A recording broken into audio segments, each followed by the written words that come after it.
அகர முதல எழுத்தெல்லாம் ஆதி பகவான் முதற்றே உலகு. நெஞ்சமெங்கும் நிறைந்திருக்கும் அன்பு நெஞ்சங்களுக்கு எனது அன்பார்ந்த வணக்கம். நான் உங்கள் 5ஆம் தலைமுறை ஜோதிடர் ராம்குமார் ராஜேந்திரன்.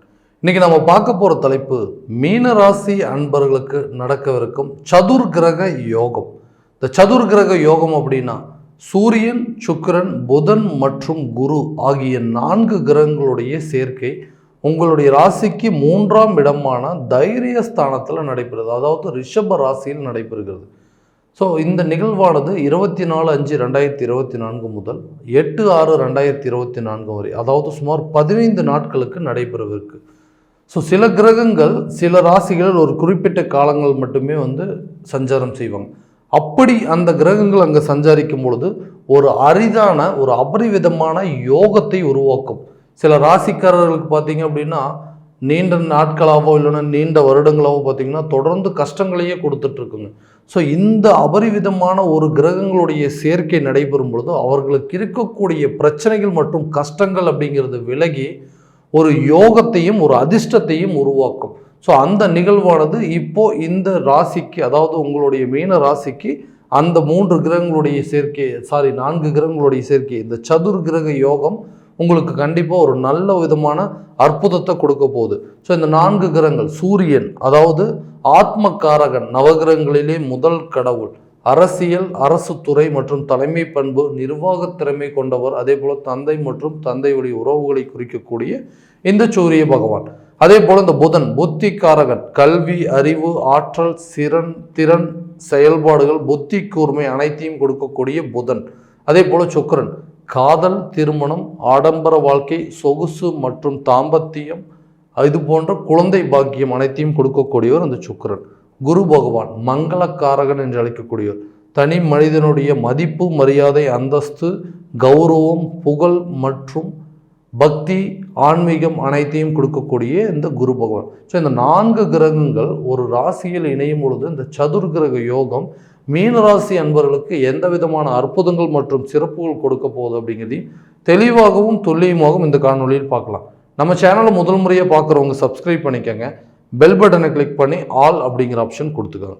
மீனராசி அன்பர்கள் குரு பகவானை அதிபதியாக கொண்டவர்கள், பொறுமைசாலின்னு சொல்லலாங்க.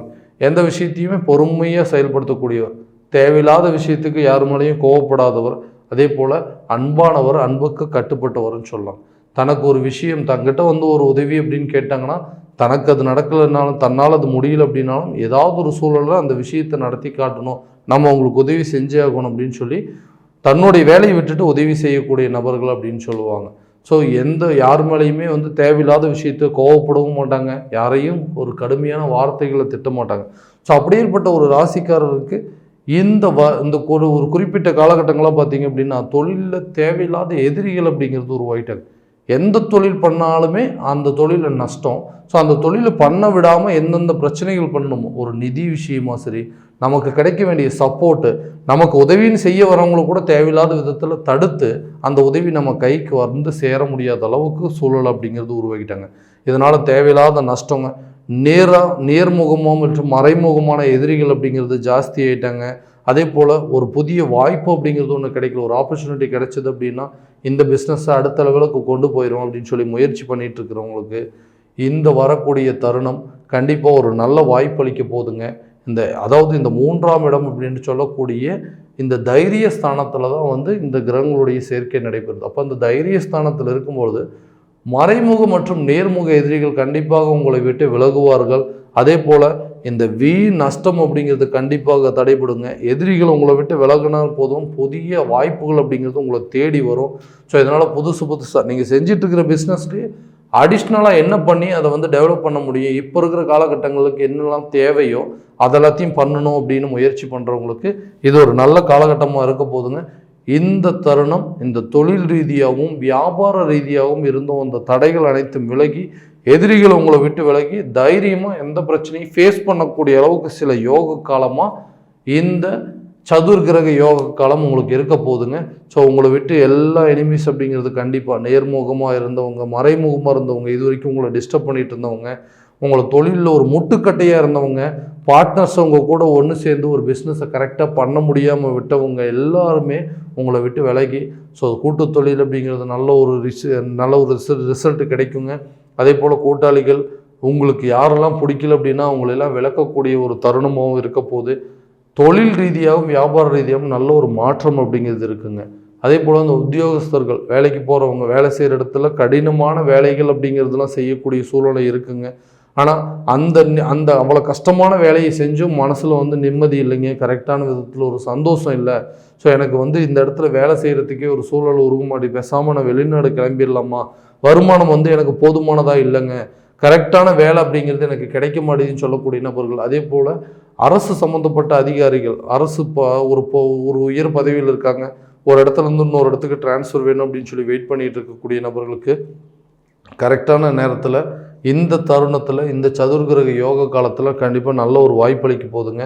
வேலை செய்கிற இடத்துல இருக்கக்கூடிய பிரச்சனைகள் அனைத்தும் உங்களுக்கு தீரப்போகுது. உங்கள் உழைப்புக்கு தகுந்த ஊதியம் அப்படிங்கிறது கிடைக்க போகுது. வெளிநாடு செல்லணும் அப்படின்னு சொல்லி முயற்சி பண்ணுறவங்களுக்கு இது ஒரு நல்ல காலகட்டமாக இருக்க போகுது. வருமானங்கள் கண்டிப்பாக அதிகரிக்கும். வேலை தேடிட்டு இருக்கிறவங்களுக்கு கண்டிப்பாக வேலை கிடைக்குங்க. ஸோ டிரான்ஸ்ஃபர் அப்படின்னு சொல்கிறாங்க, அந்த அரசு சம்மந்தப்பட்ட அதிகாரிகளுக்கு ஒரு இடத்துலேருந்து இன்னொரு இடத்துக்கு மாறும், சொந்த ஊருக்கே டிரான்ஸ்ஃபர் கிடைக்கணும்னு எதிர்பார்த்துட்டு இருக்கிறவங்களுக்கு இந்த காலகட்டங்களில் கண்டிப்பாக நல்லபடியாக இருக்க போது. இருந்தாலும் சுயஸ்தானத்தை கெடுக்கக்கூடிய சில சூழல் அப்படிங்கிறது உங்களுக்கு உருவாகுங்க. இந்த எதிரிகளுடைய போக்குகளையும் கண்டு கவனிக்காமல் உங்களுடைய திறமையையும் முயற்சியை மட்டுமே கரெக்டாக பயன்படுத்தினீங்க அப்படின்னா இந்த பிரச்சனையிலேருந்து கண்டிப்பாக நீங்கள் வெளியே வந்துடலாங்க. அதே போல் இந்த திருமண பாக்கியம் அதாவது திருமணம் அப்படிங்கிறது எனக்கு பெரிய பிரச்சனைங்க, ரொம்ப நாளாக நடக்குமா நடக்காதா, எங்கள் வீட்டிலலாம் சுப நிகழ்வு நடக்காதா அப்படின்னு சொல்லி அப்பா அம்மாலாம் வருத்தப்படக்கூடிய அளவுக்கு சில சூழலை உருவாயிருச்சுங்க. எங்களுக்கு அந்த கல்யாணம் அப்படிங்கிறத நானும் எல்லா கோயிலுக்கும் போயிட்டு வந்துட்டேன், எல்லா தோஷத்தையும் நிவர்த்தி பண்ணியாச்சுங்க. ஆனால் எனக்கு திருமண யோகம் அப்படிங்கிறது நடக்க மாட்டேங்குது. ஏஜ் மட்டும் நடந்துகிட்டே இருக்குது. ஸோ அப்பா அம்மாவுக்கெல்லாம் வீட்டில் அக்கா தங்கச்சிங்க எல்லாருமே என்னை நினச்சி வருத்தப்படக்கூடிய சூழல் வந்துருச்சு. ஸோ பொண்ணு அதே மாதிரி தான், மாப்பிள்ளைங்க நிறைய பேர் பார்த்துட்டு போகிறாங்கன்னா எந்த ஒரு பதிலும் கிடைக்க மாட்டேங்குது. ஸோ போயிட்டு மறுபடியும் சொல்கிறாங்க, ஃபோன் பண்ணுறேன், தகவல் சொல்கிறாங்க, ஆனால் எந்த ஒரு ரிசல்ட்டு கிடைக்க மாட்டேன்னு சொல்லக்கூடிய நபர்களுக்கு இந்த 7ஆம் இடமான கலசரஸ்தானத்தில் குரு பகவானுடைய பார்வை படும்பொழுது, ஐந்தாம் இடத்துல உங்களுக்கு படும்போது உங்களுடைய ராசிக்கு கரெக்டாக அது 7ஆம் இடம்னு சொல்லக்கூடியது. அதாவது குருவுடைய பார்வை 5ல் படுது, உங்களுடைய ராசியிலேருந்து அது 7ஆம் இடம்னு சொல்லுவாங்க. ஸோ திருமணஸ்தானம் கலசரஸ்தானத்தில் உங்களுடைய இந்த குரு பகவானுடைய பார்வை படும் பொழுது திருமணம் சார்ந்த யோகங்கள் அப்படிங்கிறது உருவாகுங்க. கணவன் மனைவிக்கிடையே இருந்த அந்த கருத்து வேறுபாடுகள், எதுக்கெடுத்தாலும் சண்டை போட்டுகிட்டே இருக்கிறாங்க, எதுக்கெடுத்தாலும் நல்லா அண்டர்ஸ்டாண்டிங்கே இருக்க மாட்டேங்குது, என் பேச்சை கணவர் கேட்கவே மாட்டேங்கிறாரு அப்படின்னு சொல்லக்கூடிய தம்பதியினருக்கு இந்த காலகட்டங்கள் கணவன் மனைவிக்கிடையே நல்ல ஒரு நெருக்கம் அப்படிங்கிறது உருவாகுங்க.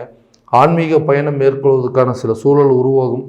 அவங்களுக்கு தேவையான விஷயத்தில் அவங்கக்கிட்ட கொடுத்து பணத்தை உதவி பண்ணக்கூடிய அளவுக்கு வாய்ப்புகள், ஒருத்தருக்கு ஒருத்தர் அட்ஜஸ்ட் பண்ணிக்குவாங்க. அதாவது பண விஷயமா இருக்கட்டுங்க, குடும்பத்தில் இருக்கக்கூடிய பிரச்சனைகளாக இருக்கட்டும், 2 பேருமே பேசி சில சாதகமான சூழ்நிலையை உருவாக்கக்கூடியது, அதாவது உங்களுக்கு அது ஃபேவராக நடத்தக்கூடிய அளவுக்கு சில வாய்ப்புகள் இருக்குது. ஸோ இந்த சதுர்கிரக யோக காலத்தில் இந்த சுக்கிர பகவான் அதே போல் இந்த குருவனுடைய பார்வை இந்த 7ஆம் இடத்துல படும்பொழுது இருக்கக்கூடிய பிரச்சனைகள் அனைத்தும் உங்களுக்கு கண்டிப்பாக விலகப் போகுதுங்க. திருமணம் சார்ந்த யோகமும் இருக்குது, கணவன் மனைவிக்கிடையே நல்ல அந்யோன்யம். அதே போல் அந்த குருவுடைய பார்வை ஸ்ட்ரைட்டாக 5ஆம் இடத்துல படும்போது புத்திரர் சம்மந்தப்பட்ட அனுகூலங்கள் அப்படின்னு கிடைக்கும். ஒரு குழந்தை இருக்குங்க, 2வது குழந்தைக்கு ரொம்ப வருஷமாக ட்ரை பண்ணிட்டு இருக்கோன்னு சொல்லக்கூடியவங்களுக்கு இந்த புத்திர பாக்கியமானது உருவாகுங்க. அதே போல் குழந்தை இல்லாத தம்பதியினருக்கு குழந்தை பாக்கியம் அப்படிங்கிறது கண்டிப்பாக கிடைக்குங்க. ஸோ இந்த காலகட்டங்கள் உங்களுக்கு ஒரு மகிழ்ச்சியான தருணத்தை அப்படிங்கிறது உருவாக்கும். இடம் வாங்கணும், வீடு வாங்கணும், ஸோ ஒரு ப்ராப்பர்ட்டி வாங்கணும் அப்படின்னு நினச்சிட்டு இருக்கிறவங்களுக்கு இந்த காலகட்டங்களில் ஒரு சில யோகம் அப்படிங்கிறது கொடுக்குங்க. இடம் வாங்குறதுக்கான ஒரு வாய்ப்பும், சொந்த வீடு கட்டுறதுக்கான சில முயற்சிகள், பேங்க்கில் ஏதாவது லோன் அப்ளை பண்ணியிருந்தீங்கன்னா கூட அது இந்த காலகட்டங்களில் உங்களுக்கு கிடைக்கிறதுக்கான ஒரு சூழல் அப்படிங்கிறது கண்டிப்பாக உருவாகுங்க. ஸோ கரெக்டான ஒரு யூட்டிலைஸ் பண்ணிட்டீங்க, நல்ல ஒரு வாய்ப்பை பயன்படுத்திட்டீங்க அப்படின்னா வீடு கட்டக்கூடிய யோகம், ஒரு ப்ராப்பர்ட்டி வாங்கிறதுக்கான சில சூழல் அப்படிங்கிறது கரெக்டான விதத்தில் உருவாகும்.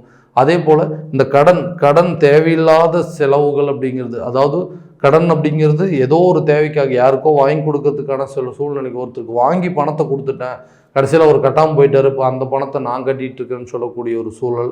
அதே போல் இந்த கடனை எப்படி தான் அடைக்க முடியுங்க, அந்த கடனை அடைக்கிறதுக்கான யோக காலம் ஏதாவது இருக்கான்னா கண்டிப்பாக உங்களுடைய கடனில் ஒரு பங்கு அடைக்கிறதுக்கான சில சூழ்நிலைகள் அப்படிங்கிறது உருவாகும். கடனை கரெக்டான நேரத்தில் அந்த கடனை நீங்கள் கண்டிப்பாக கட்டி முடிச்சிருவீங்க. ஸோ இனிமேல் அந்த உதவி அப்படிங்கிறது செய்யக்கூடிய ஒரு சூழல் இன்னும் ஒரு வருஷத்துக்கு யாருக்குமே செய்ய வேண்டாங்க. யாருக்கும் ஹெல்ப் பண்ண வேண்டாம், யாருக்கும் ஜாமீன் போடக்கூடிய தருணம் அப்படிங்கிறது கண்டிப்பாக கிடையாது. அடுத்தவங்களுக்கு ஏதாவது ஜாமீன் போட்டிங்கன்னா அந்த பணத்தை நீங்களே கட்டக்கூடிய சூழல். வம்பு வழக்கு கோர்ட்டு கேஸுகளை சந்திக்கக்கூடிய தருணமும் இருக்க போது தேவையில்லாத நட்புறவு அப்படிங்கிறது கண்டிப்பாக அவாய்ட் பண்ணுங்கள். நண்பர்களுடைய பகையாக மாறுறதுக்கு வாய்ப்புகள் சில சூழல்கள் இருக்குது. முடிஞ்ச வரைக்கும் தேவையில்லாத வாக்குவாதங்கள் அப்படிங்கிறது ஈடுபடாமல் இருந்தீங்க அப்படின்னா எல்லா விதமான வெற்றிகள் அப்படிங்கிறது உங்களுக்கு கிடைக்குங்க. மனைவிக்கிட்டேயும் விவாதங்கள், இல்லை குடும்பத்தில் யாருக்கிட்டையாவது நண்பர்கள்கிட்டையோ இல்லை பார்ட்னர்ஸ்கிட்டையோ யாரு கூடயுமே வாக்குவாதம் செய்யக்கூடாத ஒரு வாய்ப்பு தான் இதுங்க.